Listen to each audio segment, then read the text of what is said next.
Hello बच्चों, let's read this question. Pair of molecules which forms a strong intermolecular hydrogen bond is.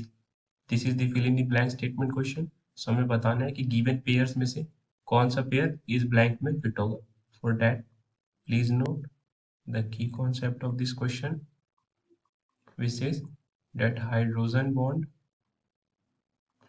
is a special type of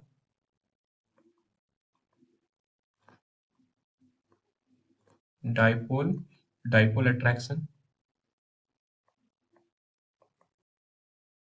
dipole attraction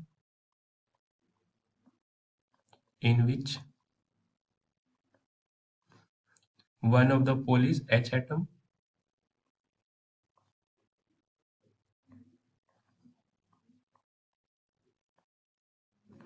which is covalently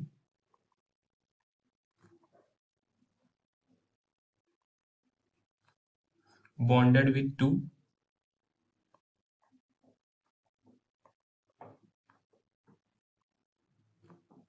small sized highly electronegative atom. Let's take the case of hydrogen fluoride, जो कि simplest case है. अब hydrogen fluoride के bond में electronegativity difference की वजह से, काफी ज्यादा इलेक्ट्रोनेगेटिविटी डिफरेंस की वजह से क्लोरीन पर डेल्टा नेगेटिव चार्ज और हाइड्रोजन पर डेल्टा पॉजिटिव चार्ज आता है. इसलिए क्योंकि जो शेयर्ड इलेक्ट्रॉन है इसे कुछ कुछ पार्ट में फ्लोरीन अपनी तरफ खींच लेता है. मॉलिक्यूल को ऑब्जर्व करें. This is hydrogen with delta positive charge. तो ये जो बॉन्ड है ये फोर्स ऑफ अट्रैक्शन को दर्शा रहा है और यही है हमारा हाइड्रोजन बॉन्ड. सो बेसिकली हम देखें तो this is just the attraction of delta positive and delta negative charge. अब हम देखते हैं कि क्या जो गिवन पेयर्स हैं उनमें से कौन सा पेयर में strong intermolecular hydrogen bond form हो रहा है. So first case is silicon hydride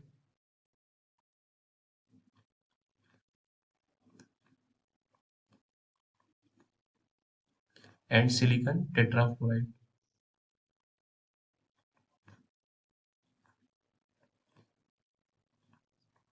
इस केस में सिलिकॉन की जो इलेक्ट्रोनेगेटिविटी है वो तकरीबन 1.9 है, जो कि हाइड्रोजन से भी कम है. तो इस केस में फ्लोरीन पर तो डेल्टा नेगेटिव चार्ज आ जाएगा, बट नेगेटिविटी 1.9 है और हाइड्रोजन जिसकी इलेक्ट्रोनेगेटिविटी लगभग 2.1 है. तो बहुत कम इलेक्ट्रोनेगेटिविटी डिफरेंस होने की वजह से इस पर डेल पॉजिटिव चार्ज बन ही नहीं पाता है. और जब ये पॉजिटिव चार्ज बन ही नहीं पाया तो इनके बीच में हाइड्रोजन बॉन्ड भी फॉर्म नहीं हो पाएगा.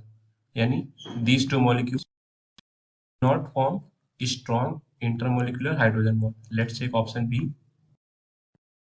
सेकेंड पेयर में हमें गिवन है CH3 C double bond O CH3.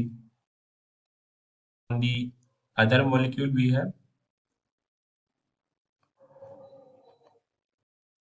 CHCl3. So ऐसा देखा जाता है कि इसमें तो डेल्टा नेगेटिव चार्ज है, बट इस केस में हाइड्रोजन के पास सफिशियंट डेल्टा पॉजिटिव चार्ज हो जाता है, भले ही यहाँ पर फ्लोरीन ऑक्सीजन या फिर नाइट्रोजन जैसे इलेक्ट्रोनेगेटिव आइटम्स नहीं.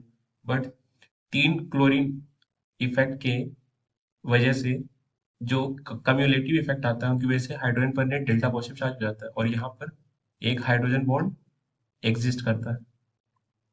So yes, this pair has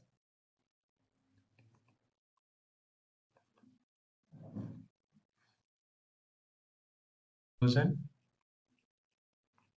bond. And let's check the last pair. This is formic acid and acetic acid. HC double bond O then H. And इस side से हमारे पास है formic acid C double bond O and this is OH. अब oxygen से जुड़े होने की वजह से इस हाइड्रोजन पर आता है डेल्टा पॉजिटिव चार्ज और यहाँ पर हमारे पास डेल्टा नेगेटिव चार्ज. सो यहाँ से इस ऑक्सीजन और हाइड्रोजन के बीच फॉर्म होता है हाइड्रोजन. यहाँ पर भी एक हाइड्रोजन बॉन्ड की पॉसिबिलिटी बन रही है.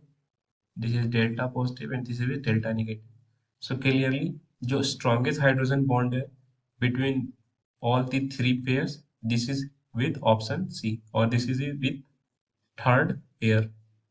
This pair has strong intermolecular H bond.